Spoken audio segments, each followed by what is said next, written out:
YouTube, TTC, Dirty Bird Nation, Rise Up Nation, everybody in that brotherhood, your favorite sergeant, Sergeant AR-10, back with this Seahawks crow. The Falcons go down 38-25 to the Seahawks. The Seahawks came in here, did whatever they wanted on offense. They played decent on defense, and they pretty much just ran up and down the field on us, doing whatever they wanted, making plays. Adams made plays. Wilson made plays. Metcalf made plays. We did not. We had blown coverages, missed assignments, missed tackles, stupid play calls. We were aggressive when we didn't have to be aggressive. We didn't take the points when we could have taken the points. We were, 0 for 3, 0 for 4 on fourth down conversions. And we fall at home 38-25. The Seahawks came in here with more energy, more passion. They were hungry for a win, and they got the win. I'm starting to believe that these players, you all don't deserve us as fans. You don't deserve us. I'll break things down quarter by quarter, just on some key plays that I saw.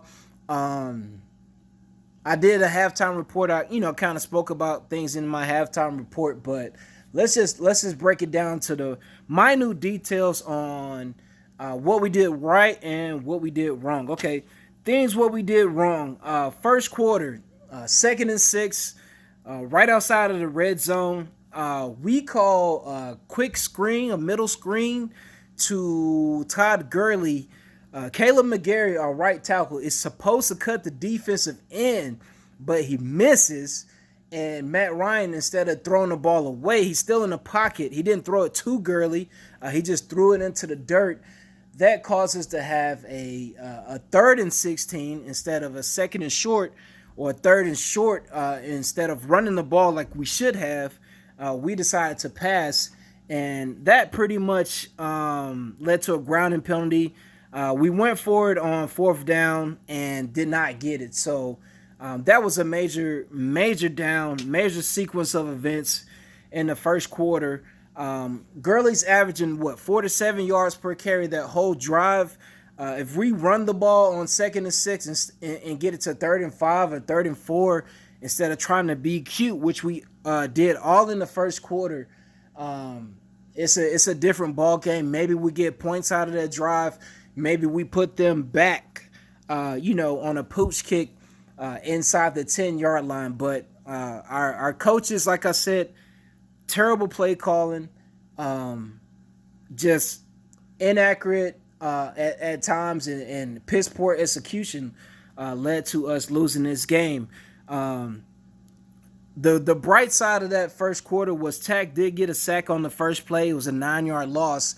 But we still did what we've been doing the last 3, 4, 5 years under Quinn, is rushing forward, dropping back in coverage, not getting any pressure on the quarterback, and the quarterback starting off like Russell Wilson, 11-12 for 100 and something yards and 2 touchdowns. I felt like we should have brought more pressure at Russell Wilson, or threw different coverages at him, disguising the coverage.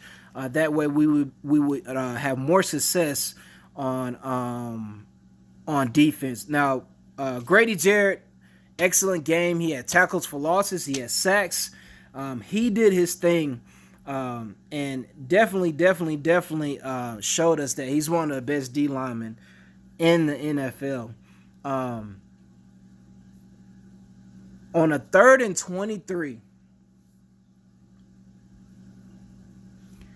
3rd and 23.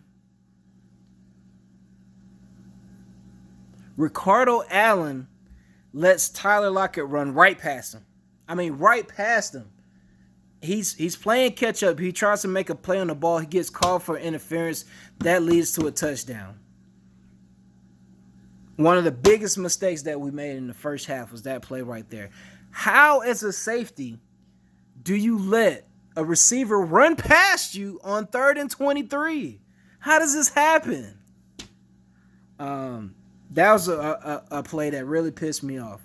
Um, Another play, which was when it's 3rd and 1, and well, no, it's 3rd and 2, and we're down inside the red zone, getting ready to score.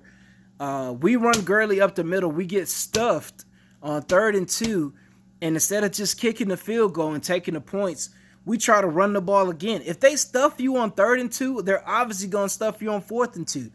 What are you doing, Dirk Cutter? Between the tackles, Carpenter and Matthews, I don't think they had the type of cohesion, the type of rhythm. Because I just found it's not getting that much success running the ball to the left-hand side of the formation. Carson killed us. Chris Carson killed us. He went to Parkview, man, which is 20 minutes from here. He had a great game, man. He ran the ball efficiently. He caught 2 touchdowns. He just had a great game. We had no answer for Carson. We had no answer for Lockett. They start picking on A.J. Terrell with Lockett, and we had no answer for Metcalf. Ricardo Allen, Foye, Oliver, those 3 guys on defense, they had terrible games, man. They have to play better. They have to play better, or we have to sit them down. Maybe move Oliver into the slot.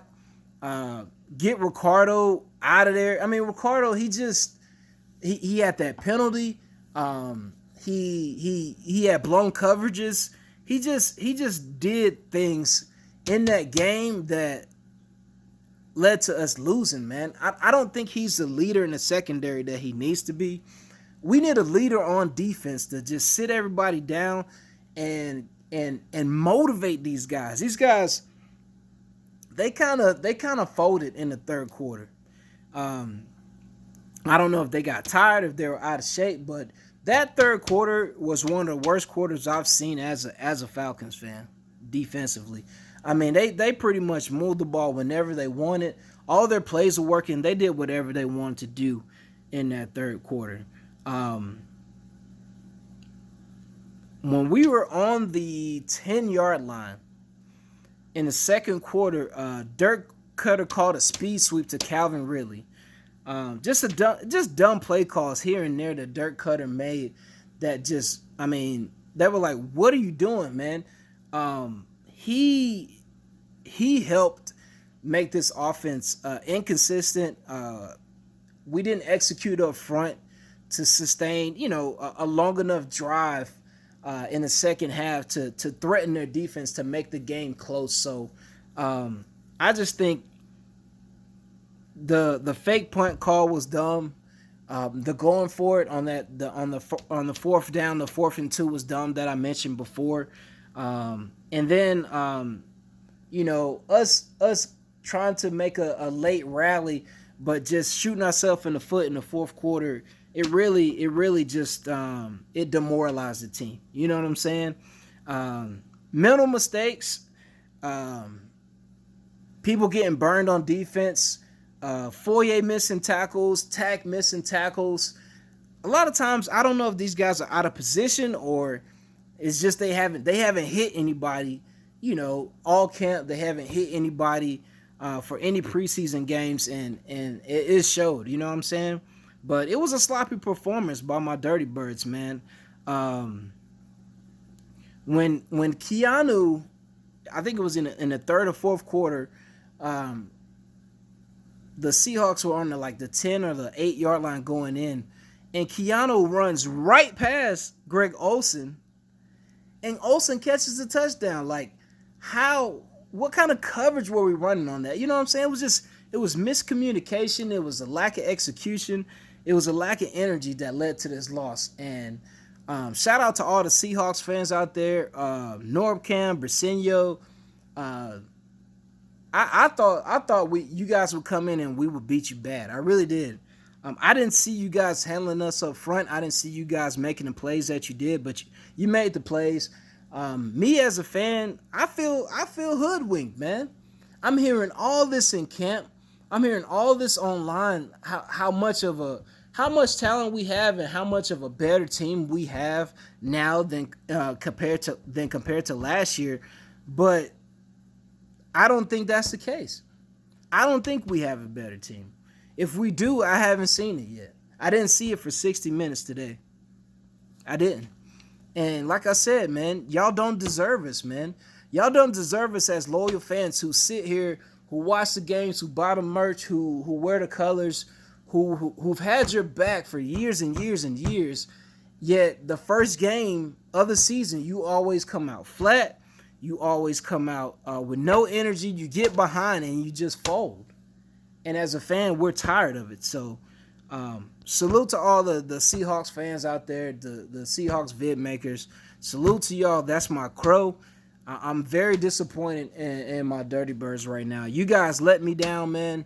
I was talking trash. I was boasting because I was told, by the players, coaches, staff, I was told that you guys were ready to play and you weren't ready to play. And it's 50-50. It's half of the coaches and it's half of the players, man. The players don't have a vocal leader that can get the guys fired up, and the coaches made dumb decisions in this game that led to a loss. So anyway, that's 11 minutes of crow for y'all. Sergeant AR10 signing out. We'll get you on another vid, maybe Monday or Tuesday, previewing our game versus the Cowboys. But anyway, Sergeant AR10 signing out. Salute to all the subscribers. Peace.